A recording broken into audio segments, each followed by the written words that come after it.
Ganun lang kasimple at kadali mga boss.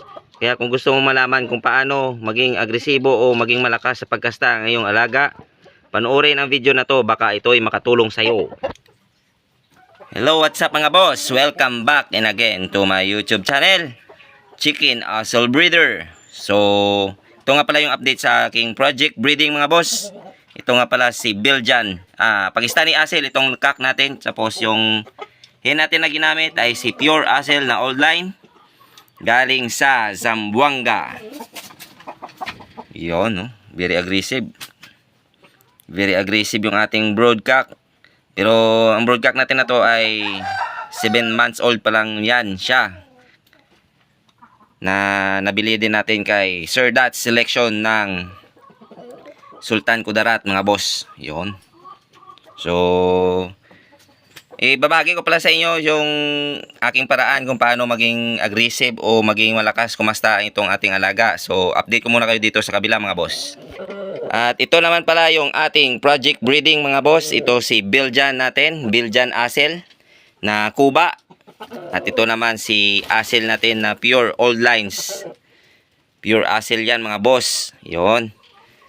At bago ko pala i-reveal sa inyo kung ano yung ginagamit ko dito sa aking munting manukan para maging aggressive sa pagkasta at magandang magbigay ng similya ang ating broodcock o yung ginagamit nating pangpakasta o yung pangpares natin na lalaki, ay gusto ko muna magpasalamat sa mga solid na supporters ko at sa mga subscribers at sa mga silent viewers ko. Maraming salamat sa inyo mga boss, dahil sa inyo mas lalo pa akong naganahan na mag-share ng aking kalaman patungkol sa pag-aalaga ng naked hen o manok.